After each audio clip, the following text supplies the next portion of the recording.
아버지 하나님, 부족하지만 저희들을 외면하지 아니하시고 시간과 때마다 하나님께서 필요한 것을 가르쳐 주시사 그것을 통하여 많은 성도들을 주님 앞에 인도하게 하시니 감사합니다.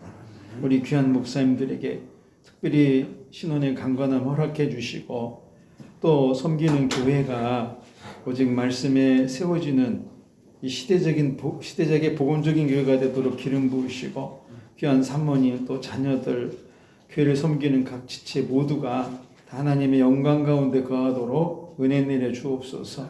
주님, 부족하지만 저희의 소망은 하나입니다. 우리 구주 예수님의 이름으로 복음을 전하여 한 영혼을 주님 앞에 인도하는 그 일인데 만날 자를 만나게 하셔서 구원의 영광을 꼭 허락해 주시고 오늘도 이 짧은 시간에 주님 요긴하게 하시사 우리가 새로운 세계를 볼 수 있도록 눈을 열어주시기를 살아계신 예수님 이름으로 기도드립니다. 아멘. 예, 오늘 이제 믿음학교 또 스텝 2 과정에서 2과는 그 예수님을, 스텝 2는 예수님을 배우는 시간인데 오늘은 그 메시아이신 예수님을 좀 배워보려고 합니다. 이게 요즘은 보면은 교회는 다니는데 예수님은 안 믿는 경우가 점점 많아지고 있어요. 그것은 교회 다니는 것이 예수님을 믿는 것이라고 생각할 수 있기 때문에 그렇습니다. 우리가 알아야 될 것 중에 하나가 교회 다니는 거하고 예수님 믿는 거는 다른 것입니다. 교회는 누구나 다닐 수 있어요. 그러나 예수님은 아무나 믿지는 못합니다. 예수님을 믿는 것은 내 삶의 온전한 변화를 이루는 그 목적 하나가 우리를 이끄는 거거든요. 그러니까 예수님 닮아가는 삶의 변화, 메시아이신 예수님을 배워서 내 삶에 이루어가는 이거 바로 예수님 믿는 거거든요. 그래서 제가 어떤 분이 저한테 가끔 그거 물어보더라고요. 성경에서 어떤 인물을 존경하냐고. 근데 다들 그 성경에 위대한 인물들이 많지만 저는 이번 주에 설교에 나왔던 백부장을 참 존경해요. 그분이 왜 그러냐면 그분은 사실 예수 믿는 사람 아니잖아요. 그런데 정말 탁월한 인격을 갖고 있거든요. 참 그런 거 볼 때 저런 사람들이 예수 믿으면 정말 좋겠다 이제 이런 생각을 종종 하게 되거든요. 그것처럼 이 예수를 믿는다는 것은 자신의 전인적 변화입니다. 그래서 어떻게든지 변화가 돼야 돼요. 어떻게든지 예수님 닮은 모습으로. 그러려면 이 메시아이신 예수님을 우리가 바르게 배우고 바르게 알아야 된다. 이것이죠. 예수님 탄생은 우리랑 다릅니다. 예수님은 먼저 말씀이 세상에 오세요.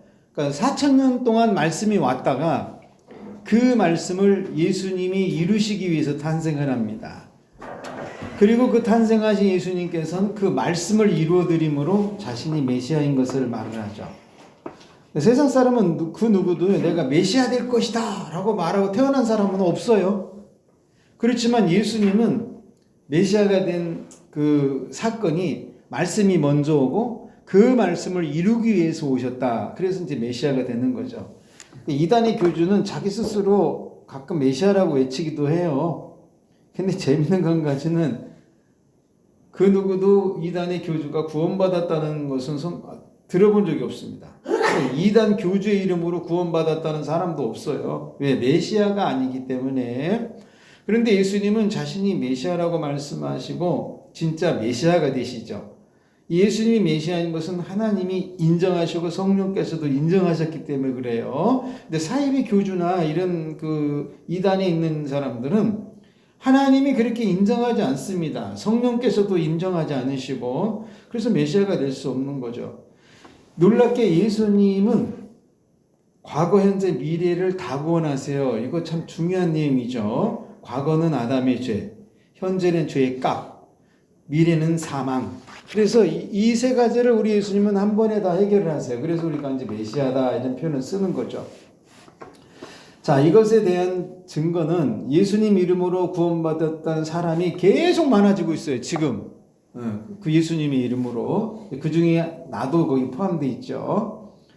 그러면서 이제 그 세례 요한, 침례 요한은 뭐라고 그랬냐면 요한은 메시아이신 예수님은 성령과 불로 세례와 침례를 주시는 분이다, 베푸는 분이다 이런 말을 했어요.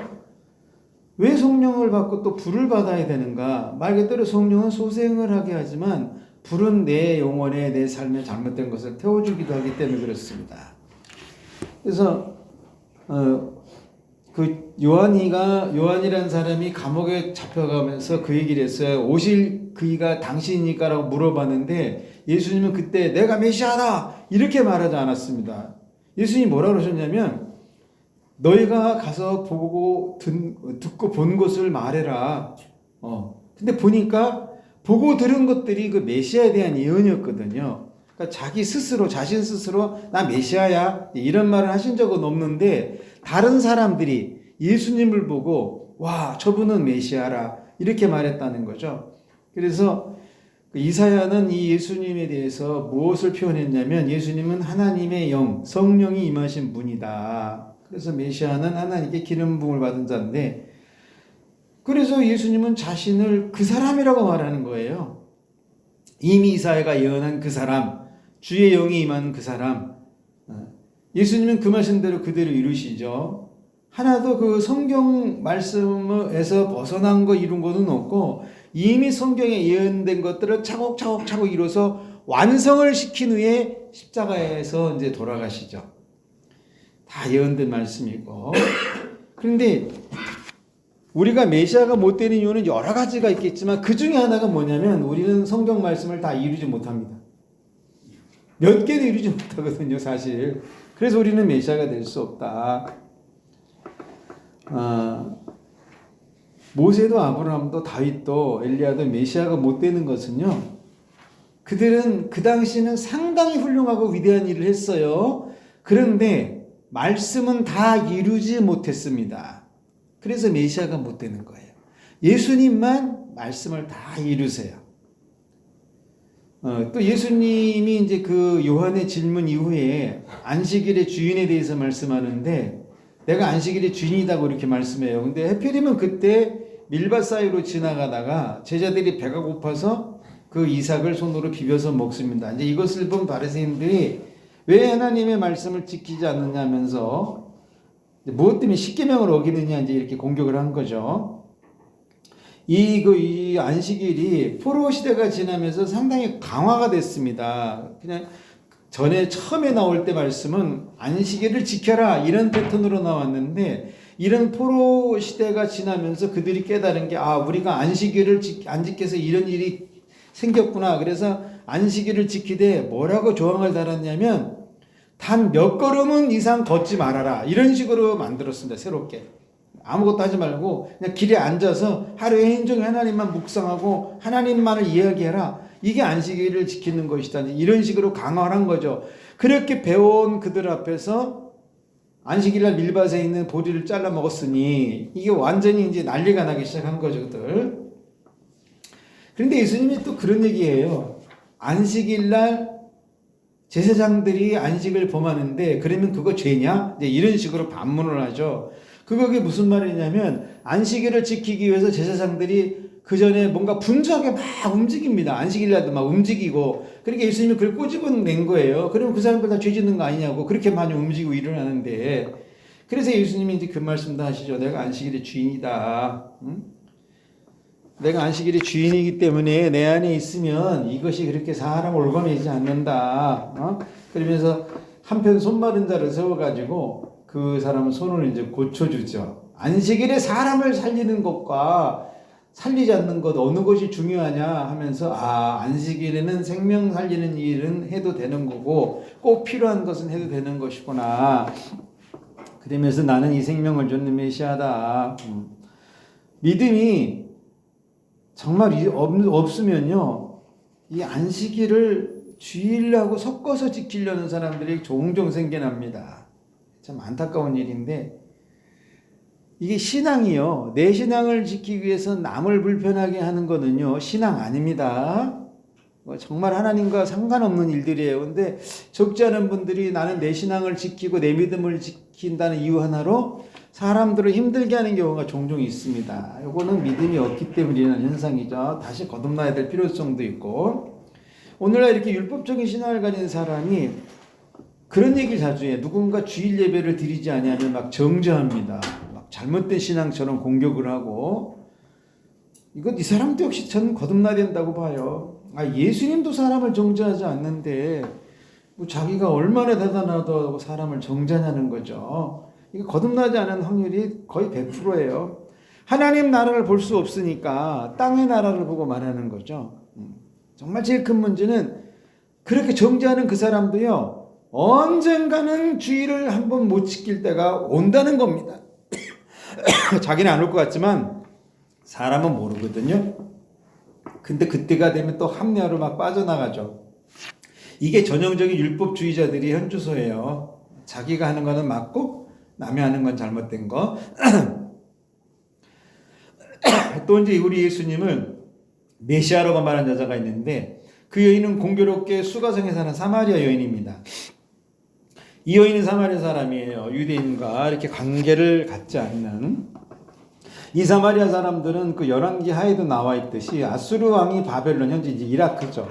그 구다와 야외 하맛과 스발임의 사람을 옮겨다가 이스라엘 자손을 대신하여 사마리아와 여러 성읍에 두었다 이렇게 썼어요. 그러니까 이 그 아수르 왕 자체가 유대인을 섞으려고 또 멸종을 시키려고 각 족속들을 갖다 다 구역에다가 집어넣습니다. 거기 살게끔. 그러다 보니까 유대인하고도 살게 되고 이때 사마리아 사람들이 점점점 많아지기 시작하죠. 그런데 그 중에서도 우리는 하나님의 백성이다. 그러니 하나님을 향한 신앙을 지켜야 된다. 그래서 사마리아 사람들도요, 사마리아 성에 자기들만을 위한 성전을 건축했습니다. 예루살렘만 성전이 있던 것이 아니고요, 사마리아도 성전이 있어요. 사마리아 성전이라고. 그래서 그들은 거기에서 뭐만 하냐면 모세 율법만 성경으로 받아들였고 그 다른 성경은 받아들이지 않습니다. 그리고 이제 그렇게 하면서 자기들이 믿는 하나님이 자기들이 참신이다라고 끝까지 이제 주장하고 가는 거죠, 자기들도. 그런데 예수님은 다른 길도 많은데 그 사마리아 길을 통과해서 지금 예루살렘으로 넘어가는 과정이 있어요. 그건 왜 그럴까? 예수님이 길을 택하는 이유는 항상 한 영혼 구원은 때문에 길을 택합니다. 그때 만난 한 여인이 이 수가성 여인인데 이 여인이 결국은 예수님을 메시아라고 증거하게 되죠. 그런데 왜 예수님은 이렇게 비천한 이 여인에게 복음을 전하는 것일까? 뭐 사마리아 족장 정도는 돼야지 좀 빨리 복음을 전파될 텐데 아마 이 여인은 사마리아에서 대표적으로 가난한 사람, 대표적으로 천한 사람, 대표적으로 그 사람들에게 인정받지 못한 아주 소외된 그런 사람일 확률이 많다는 겁니다. 말 그대로 이런 사람일수록 더 낯가림도 심하겠죠. 근데 예수님이 그 여인에게 이제 물을 달라고 그러니까 왜 당신네와 우리는 상종하지 않는데 물 달라고 그러느냐. 그러니까 예수님 한마디 하시잖아요. 이 물을 먹는 자마다 다시 목마른다. 그렇지만 내가 주는 물을 먹는 자는 영원히 목마르지 않는 자. 그러니까 이제 여인이 깜짝 놀래가지고 그 물 좀 달라고 그러죠. 그러니까 예수님이 갑자기 물은 달라는 물은 안 주시고 남편 데리고 와라. 또 그 여인 대답도 참 재밌어요. 남편이 6명째 있는데 남편이 없다고 말하죠. 그래서 주님이 그 말이 맞다고 합니다. 그리고 그 다음에 하는 질문은 이제 예배에 관한 질문을 하는데 이 여인이 평상시 생각이 참 많았던 것 같아요. 예배에 대한 궁금증도 있고 내가 이렇게 남편이 6명째인데 이런 삶을 살아서 과연 천국을 갈 수 있을까 이런 고민도 하고 뭔가 좀 갈증은 있는데 이 갈증을 해결한 물은 없고 그러니까 이것저것 계속 물어봅니다. 근데 그때 예수님이 예배에 대한 진리를 하나 가르쳐 주죠. 요한복음 4장 23절 말씀은 우리가 참 많이 외우는 말씀이기도 한데 이거 하나 알아야 됩니다. 이 말씀을 수가성 사마리아 여인에게 주었다는 거. 아버지께 참된 예배자가 오는데 영과 진리로 예배할 때다. 여자가 이제 너무너무 충격을 받은 거죠. 자기는 이 그리심산 에발산을 바라보면서 사마리아 땅에 있는 이 성전에서 예배드리는 게 참 예배인 줄 알았는데 갑자기 영이 나오고 진리가 나오고 하나님은 이런 예배자를 참는다 그러시고 그러니까 그러면 그동안 내가 드렸던 예배는 무엇인가 고민하는 거죠. 그래서 비로소 이제 그 여인이 예루살렘 같은 위대한 성전에서 예배를 못 드리지만 난 정말 그런 메시아 한번 기다린다. 그러니까 예수님이 그 말을 듣고 내가 말하는 그가 바로 나다. 딱 이제 이 말을 하죠. 근데 놀라운 것은 이 여인은 이 한마디에 내가 메시아를 만났다고 말합니다. 이게 대단한 것 같아요. 이 사람은 뭐 설교를 수십 번 들은 것도 아니고 성경 공부한 것도 아닌데 내가 바로 그다. 이 한마디에 자신이 메시아를 만났다고 들어가서 외칩니다. 단 한마디, 여러 말 들은 것도 아니 내가 그로다라는 한마디, 이런 것을 믿음이라고 하는 거죠. 이때 제자들이 이제 돌아오죠. 그래서 사마리아 여자 말씀하는 걸 이상히 여겼으나 이제 묻지는 않습니다. 이제 물어봤자 뭐 대답 뻔하죠, 뭐. 그러면서 예수님이 다시 한 말씀하시죠.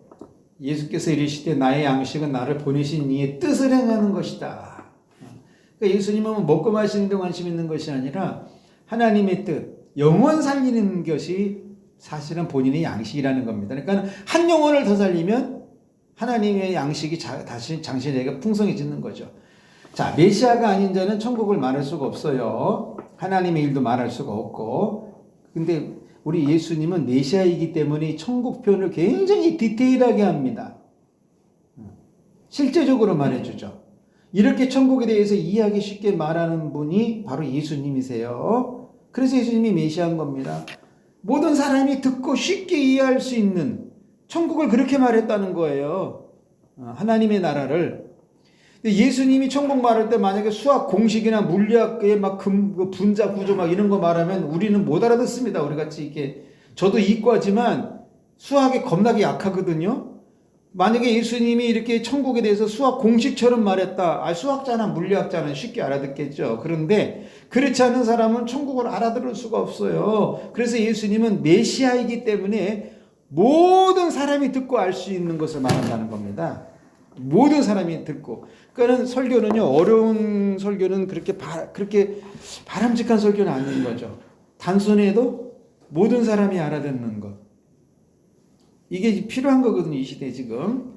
자, 그래서 예배에 대하여 하나님에 대하여 모든 사람이 듣고 쉽게 이해하도록 말씀을 하십니다.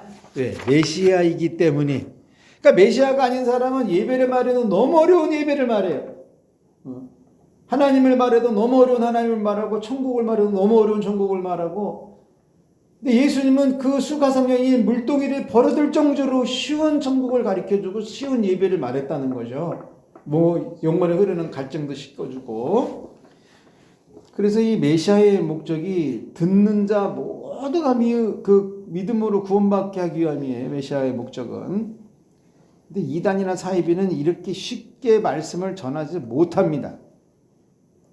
복음을 어렵게 전하는 것은 메시아의 은혜가 없기도 해요. 복음은 쉬운 것입니다. 들으면 아멘 할 수 있는 그 즉시. 들으면 누구나 이해하고 믿을 수 있는 게 복음이죠. 마음이 완악한 바리새인만 안 들릴 뿐이에요. 우리 예수님은 보면은 내가 메시아다 라고 직접 말하기보다 예수님을 만난 자가 스스로 예수님이 메시아인 것을 깨닫게 하는 그런 은혜를 주셨다는 겁니다. 항상. 그러니까 설교를 들은 사람들은 예수님 만나는 게 정상적 설교예요. 또 예수님은 물고기도 많이 보리떡 5개로 5,000명을 먹이신 후에 메시아인 것을 드러내죠. 요한복음 6장 35절 보면 나는 생명의 떡이다. 내게 오는 자는 결코 줄이지 아니할 터이 나를 믿는 자는 영원히 목마르지 아니한다. 예수님은 자신에게 나온 많은 무리가 병으로 고통당하는 걸 보시고 쉬지 않고 고쳐주십니다. 해가지고 저녁에 됐죠. 이제 그때 이제 배고프지만 결국 예수님을 그들은 떠나지 않습니다. 배가 고파도. 그래서 예수님은 자신의 육체가 매우 지치고 힘든 시간임에도 불구하고 이들에게 하늘의 은혜를 지속적으로 베풀거든요. 이게 메시아니까 이걸 할 수 있어요. 우리들은 이렇게 못합니다. 지속적으로 하늘의 은혜를 베푸는 거. 그러면서 육신의 연약함도 채우시거든요. 떡을 가지고 축사해가지고 5,000명을 먹이시고. 그리고 그 다음날 무슨 말씀하시냐. 그것도 참 우리에게 중요한 교훈입니다. 요한복음 6장 48절 보니까 내가 곧 생명의 떡이다. 어저께는 육신의 떡을 먹이시고 갑자기 오늘 이 말을 해요.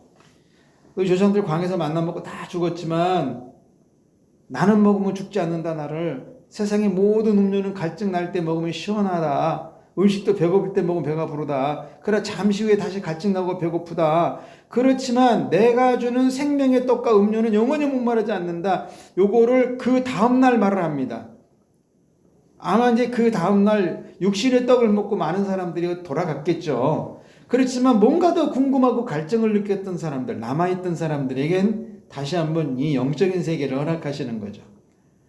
자, 예수님은 메시아이기 때문에 영원한 것을 주실 수 있어요. 우리는 메시아가 아니기 때문에 주어도 영원한 걸 줄 수 없습니다. 영원한 걸 가져다 줄 뿐이죠. 근데 가끔 착각하시는 종교 지도자들이 있어요. 본인이 뭐 영원한 거 주는 것처럼 그런 거 없습니다. 자, 그래서 또 이제 6월절에서 생수의 강을 말씀을 하시는데, 그러니까는 이게 요한복음이 참 탁월한 게 5장, 6장, 7장 계속 오면서 메시아인 것을 스스로 증명하게 만드는 내용들이 여기 상당히 많이 포함되어 있습니다. 명절 끝날고 큰 날에 예수께서 와서 이르시되 누구든지 목마르거든 내게로 와서 마셔라. 나를 믿는 자는 성경에 이른 것 같이 그 배에서 생수의 강이 흘러나리라. 이 생수는 영원한 물이겠죠. 예수님을 믿으면 이 생수가 내 몸에서 흐른다고 합니다. 이것은 메시아가 아니면 아무도 줄 수 없어요. 그러니까 이 생수를 마신 자, 이 생수를 가진 자, 이 생수가 안에 있는 자는요, 이 세상을 사랑하는 동안에 그렇게 허덕거리고 살지 않습니다. 이래서 예수님은 수가성 여인을 통해서도 메시아인 것을 알게 하셨고, 오병이어를 통해서도 알게 하셨고, 유월절을 통해서도 자신이 진정한 생수라고 말하면서 메시아인 것을 드러냅니다. 자, 그러면 오늘 이제 우리가 훈련받는 학생들이 해야 될 일이 뭘까? 이 메시아인 예수를 다시 한번 깊숙이 경험하는 거죠. 그래서 내 영혼이 정말 하나님 나라를 이루는 그런 모습으로 세워져야 된다는 겁니다. 자, 우리 꼭 함께 읽기만 한번 해볼게요. 요한복음 4장 29절. 내게 이를 내게 말한 사람들을 보라. 이는 그리스도가 아니냐. 예, 수가성 여인이 그렇게 얘기했어요. 예수님, 내가 예수다, 메시아다 이렇게 얘기 안 했는데 이 여인이 이토록 예수님은 본인이 메시아인 것을 말하지 않아도 만난 자들이 메시아인 것을 전했다. 이제 이 내용이 이과 내용입니다. 자, 그러면 그 관점을 한번 볼게요. 본문은 이번 주 설교 본문하고 똑같습니다. 누가복음 7장 7절로 10절. 그러므로 내가 주께 나아가기도 감당하지 못할 줄을 알았나이다. 말씀만 하사 내 하인이 낫게 하소서. 믿음은 깨닫는 거예요. 내가 누구인지 깨닫는 게 믿음입니다. 믿음 없으면 내가 누구인지 깨달지를 못해요. 그러니까 겉으로 갖고 있는 어떤 직이나 위치나 이런 것을 말하는 것이 아니라 내 스스로 나는 누구일까? 이걸 깨닫는 게 믿음이라는 겁니다. 근데 이 백부장은 자신은 예수님 앞에 나가기에 감당할 수 없는 것을 깨달았다는 거죠. 참 좋은 믿음이죠. 내가 백부장인데 이게 아니잖아요. 그런 위치에 있음에도 불구하고 예수님께는 나갈 수 없는 자신인 걸 깨달은 거죠. 그래서 깨닫는 게 은혜예요. 이 카리스라는 말 자체가 깨닫다는 뜻이기 때문에 모든 인간은 죄가 있죠. 그래서 그 죄의 모습을 가지고는 예수님 앞에 나갈 수가 없어요. 이것을 깨닫는 게 은혜입니다. 이것을 깨닫는 게 하나님 앞에 나갈 수가 없죠. 우리는 죄를 가지고는 죄가 없으신 하나님이기 때문에. 그래서 예수님을 통해서만 하나님께 나갈 수 있는 거예요. 죄를 용서받고 죄를 사함받고 죄 없는 모습으로. 힘 있는 백부장이라도 이거 할 수 없어요. 예수님 앞에 나오는 것은 하나님이 부르셔야만 올 수 있습니다. 이거 예정론이라는 신학적으로 접근하지 않아야 돼요. 우리는 관점 설교를 하기 때문에. 예수님도 하나님이 자기에게 보내주지 않으면 아무도 자기에게 올 수 없다고 말씀하세요. 백부장은 하인도 사랑하는 사람입니다. 이 정도 권세를 갖고 있으면요, 그깟 종 하나 죽어도 눈 하나 깜짝 않거든요. 더군다나 병들었으면 야, 쟤 갖다 싸게 팔아버려 이럴 수도 있어요. 그런데 이 백부장은 그 하인을 어떻게 하든 살려보려고 아주 몸부림을 치는 거죠. 한 영혼을 사랑하는 마음이 그에게도 있더라는 거예요. 그래서 믿음은 살리는 것입니다. 이 사람 예수 믿는 사람 아니에요. 백부장은 인간의 기본을 갖춘 사람입니다. 그래서 말씀만 와서 하인을 낫게 해달라고 하는데 하나님은 이것을 백부장의 믿음으로 보셨어요. 이게 그러니까 이게 믿음이라는 게 어떤 뭐 성경 공부, 제자 훈련, 뭐 기도 많이 하고 이래서만 믿음이 있는 것이 아니라 삶에서 믿음이 만들어지는 놀라운 세계를 백부장이 가르쳐 주고 있습니다. 아니 우리 같으면 와서 기도해 주라고 그럴 텐데 자기 집에 이런 분이 오시면 하나의 상징이 되잖아요. 우리 집에도 예수께서 오셨다 이러고, 근데 오시지 말고 말씀만 하는 것일까? 이런 믿음이 그가 뭐 복음을 듣고 생긴 게 아니거든요. 일상생활 속에서 깨달은 것이 믿음이 된 사람입니다. 그래서 그는 삶이 믿음이 되게 한 사람이야. 대단한 거죠. 정말 대단한 거죠. 그래서 백부장은 기본 인성을 갖춘 사람이에요. 그는 유대 장로들이 와서 도와줍니다. 타 종교 사람인데 그를 도와요?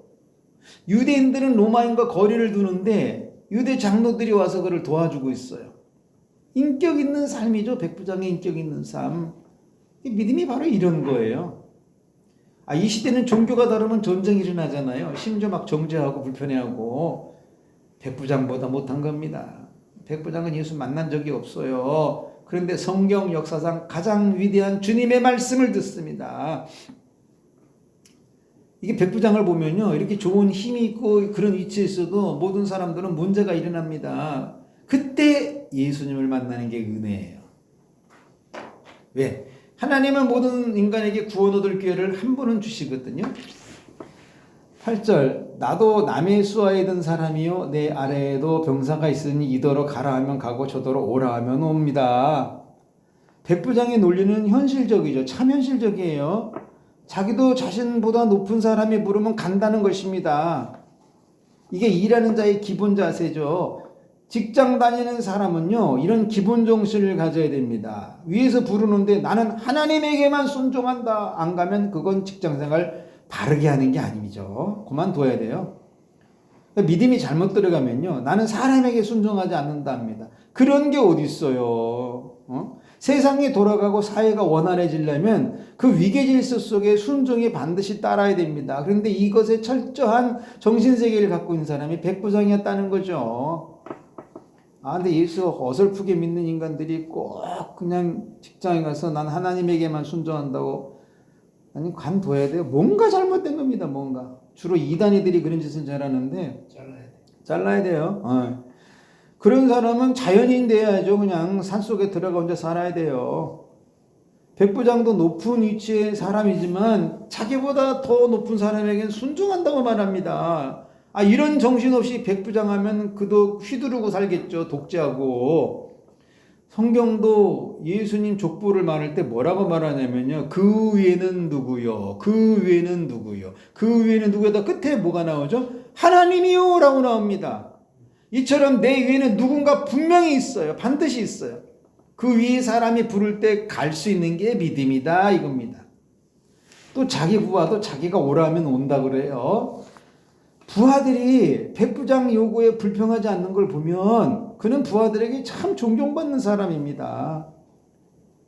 백부장의 명령에 절대 순종을 해요. 이처럼 백부장은 예수님께서 거기서 말씀하시면 그 명령된 대로 된다는 겁니다. 이것 때문에 이처럼 내가 이렇게 살아보니까 명령하면 다 듣더라. 그러니까 예수님 그냥 거기서 말씀만 하십시오. 다 됩니다.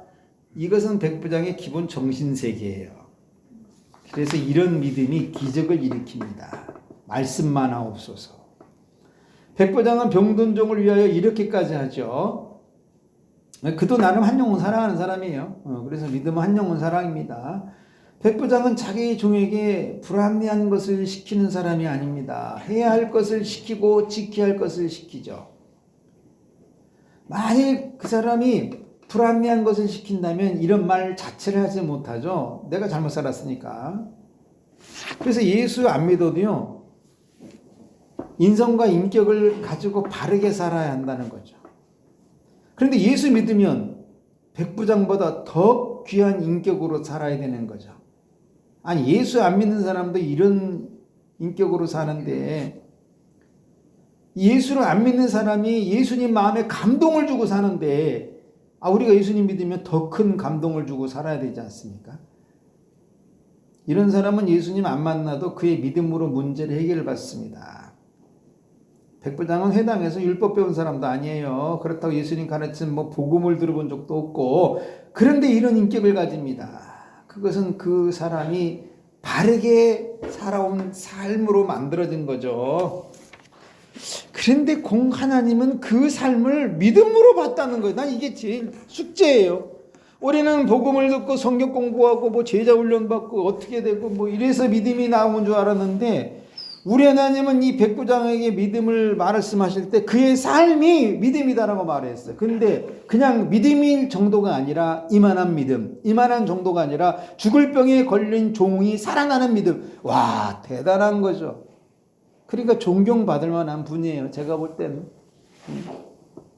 예수께서 들으시고 그를 놀랍게 여기사 돌이켜 따르는 무리에게 이르되 내가 너에게 이르노니 이스라엘 중에서 이만한 믿음을 만나보지 못하였다. 믿음은 예수님이 들으실 때 놀랄만한 고백이어야 돼요. 예수님은 백부장의 말을 듣고 놀라죠. 우리는 엉뚱한 짓을 해가지고 하나님을 놀래키는데, 이 백부장은 단 한마디 믿음의 고백이 예수님을 놀라게 해요. 세상에 예수님을 놀라게 하는 사람이 어디 있을까? 그런데 이방인인 백부장이 예수님을 놀라게 하더라 이겁니다. 이만한 고백을 들어본 적이 없다. 그동안 모든 사람이 자신을 만나야 돼, 예수님 만나야 되고 예수님 직접 와야 되고 예수님 와서 만져줘야 되고 뭐라고 해야 되는데, 이 백부장은 그냥 그런 거 다 필요 없어요. 거기서 말씀만 없어서. 그러니 놀란 거죠. 지금 예수님 따르는 무리가 있어요. 그래서 예수님 돌아봐셨습니다. 그들에게 한마디 했잖아요. 너희 중에는 왜 이런 믿음을 가지지 않느냐. 그러면서 내가 이스라엘 중에서도 이만한 믿음을 만난 적이 없다. 이 백부장은 유대인도 아닌데 로마인인데 그는 회당에 퍼져 서서 있는 그 율법을 단 하나도 배운 적이 없는데 그런데 믿음이 있다라고 말합니다. 도대체 이 믿음은 어디서 온 것일까? 그것은 그 사람의 정신과 삶에서 나온 거예요. 예수 안 믿는 사람이 이런 정신으로 산다면 믿는 사람은 더 온전한 정신으로 하나님을 믿어야 되겠죠. 이 백부장의 믿음은 예수님이 인정한 믿음입니다. 예수님이 자랑한 믿음이고, 이 사람은 예수님 따라다니는 무리 속에 있는 것도 아니고 제자도 아니고 그냥 이방인이에요. 그런데 이런 칭찬을 들어요. 이 시대는 교회 다닌다는 이유 하나로 자꾸 정죄의식이 심해지거든요. 큰 교회를 다니면 자부심이 생길 수 있어요. 다 필요하고 좋은 거. 그러나 그건 믿음은 아니에요. 나 큰 교회 다닌다고 이런 자부심, 그건 믿음이 아닙니다. 예수 안 믿는 사람보다 더 완악한 것은요, 예수 믿는 게 아니에요. 근데 이게 왜 이럴까? 삶에 문제가 있는 거죠. 정신세계가 온전치 못한 거예요. 예수를 안 믿어도 온전한 정신으로 살아야 하고, 예수를 믿으면 더 온전한 정신을 가져야죠. 백부장은 예수를 따르는 무리에게 교훈을 줄 만한 삶을 가집니다. 대단한 것 같아요. 예수 안 믿는 사람들이 교인들에게 교훈을 줄 수 있는 그런 거겠죠. 유대 장로들에게도 믿음이 무엇인가를 보여줘요. 사랑하는 종에게는 긍휼을 행해요. 부하들에게는 존경을 받아요. 윗사람에겐 신임을 받아요. 예수님에겐 칭찬을 받아요. 참, 이 사람 보면 부족한 것이 하나도 없습니다. 그러나 부족한 걸 꼭 찾으려면 한 가지만 부족해요. 그게 뭘까? 예수님 믿지 않은 거였죠. 그러나 그것마저도 이 순간 해결받습니다. 예수 안 믿어도 바르게 살아야 된다는 교훈을 남기면서 10절, 보내었던 사람들이 집으로 돌아가 보매 종이 이미 나 있었더라. 백부장의 벗들은요, 예수님에게 특별한 말을 들은 게 아닙니다. 자기 친구 백부장의 믿음이 매우 훌륭하다는 그 한마디밖에 들은 게 없어요. 사실 이런 친구가 있는 건 복이죠. 그래서 믿음은 이런 친구가 여러 명 있는 거예요, 사실은. 그들이 집에 돌아왔어요. 보니까 종이 치료되어 있습니다. 자기들 또 한 번 놀라는 거죠. 이 종이 점점 나아지는 게 아니고 완전하게 치료가 되어 있더라는 겁니다. 멀쩡하게. 너무 놀라운 사건이고 놀라운 일이죠. 그때 그들이 뭘 깨달았느냐? 백부장의 친구들이 깨달은 게 딱 하나예요. 이만한 믿음 믿고르는 이만한 치료다. 그 새로운 공식을 그들은 터득한 겁니다. 와, 이만한 믿음이 이만한 병을 고쳐? 딱 하나. 친구들은 백부장의 이만한 믿음이 어느 정도인지 몰랐는데 집에 와서 보니까 그 믿음이 이런 현실을 확증시키더라는 겁니다. 그래서 벗들이 그날 2번 깜짝 놀랬다는 거 아니에요. 야, 내 친구가 이만한 믿음이 있는 거야? 한번 놀래고. 집에 와서 보니까 그게 사람이 고쳐졌어? 놀래고. 그들은 그러는 동안에 많은 대화를 했겠죠. 그런데 이들은 이미 치료되어 있는 종을 보고 새로운 믿음의 세계를 배웁니다. 믿음과 현실이 하나 될 때 그것이 하늘의 응답인 걸 배우죠. 예수님의 치료는 내가 오는 동안 의심을 가져도 치료된다는 걸 알고 있어요. 왜 그럴까? 그것은 백부장의 믿음을 보시고 치료한 것이기 때문에 그렇습니다. 내가 중간에서 듣고 오다가 뭐 이러쿵저러쿵 해봤자 소용없어요. 이미 백부장 믿음을 보시고 고쳤기 때문에 이미 완성된 치료죠. 정말 귀한 거 한 가지가 있죠. 백부장의 믿음은요, 중간에 다시 병이 생기는 응답이 아닙니다. 친구들이 오는 가운데 불평을 했다 하더라도 백부장의 믿음으로 완전히 치료가 된 그 세계를 보게 하는 거죠. 이 예수님은 백부장의 벗들에게 아무 말도 하지 않아요. 그냥 돌아가라고 그러는데 친구들도 백부장으로 돌아갈 때 사실은 믿음을 가지고 가야 되는 거죠. 그래야 종이 나은 것을 보고 더 새로운 은혜를 경험하게 되니까. 만일 그날 친구들이 예수님에게 말하고 출발하지 않았으면 어떻게 됐을까? 종 치료 안 되죠. 그들이 돌아오기 시작하니까 치료된 거예요. 예수님은 이만한 믿음을 본 적이 없다고 할 때에 바로 치료가 되는 때다란 거죠. 이러보건대 병의 치료는요, 믿음으로 되어집니다. 하나님 말씀은 믿으면 그 즉시 효력이 있죠. 그래서 기도할 때는 반드시 믿음으로 해야 된다는 겁니다. 내가 여기서 기도하면 천국에 계신 하나님이 이루는 믿음. 그래서 우리는 절대 믿음이 꼭 필요해요. 이만한 믿음, 전 이걸 절대 믿음이라고 합니다.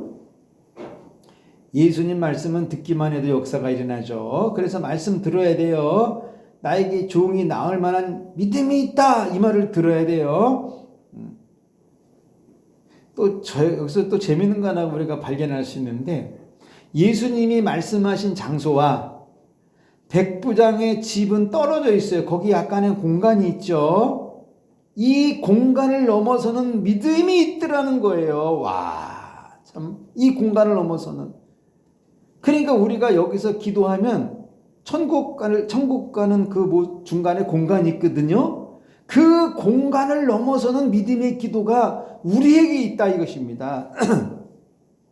성경은 말하잖아요. 믿음은 바라는 것들이 실상이고 보이지 않는 것의 증거라고. 공간 다 뛰어넘는다는 겁니다. 이 믿음으로 내 문제도 해결받아야 된다는 거죠. 그래서 인생의 제일 좋은 친구는 백부장 같은 친구를 두는 거다. 왜? 여지껏은 백부장만 만났는데 그로 인하여 예수님을 만나기 때문에. 자, 그래서 이런 모습으로 우리 교회 잘 양육하셔서 교회가 더 건강해지고 목사님 목회도 더 아름다워지기를 부탁드리겠습니다. 네. 기도하시겠어요? 하나님 아버지, 저희들이 믿음이 있지만 어쩔 때는 절대 믿음이 필요할 때가 있습니다. 저희들에게 그 믿음 허락해 주셔서 교회 모든 산적한 문제 믿음으로 해결하게 도우시고, 또 우리는 이 백부장을 통해서 참 많은 것을 배우게 됩니다. 그 사람은 예수 믿는 사람도 아니고 성경 공부한 사람도 아니고 복음을 들은 사람도 아닙니다. 그런데 이만한 믿음이 있습니다. 그것은 그 사람이 삶이 있었다는 것입니다. 오늘 우리들도 그런 삶을 살게 하셔서 어떤 문제가 와도 그 삶으로 이겨나가는 은총이 있게 인도해 주옵소서. 감사하며 예수님의 이름으로 기도합니다. 네.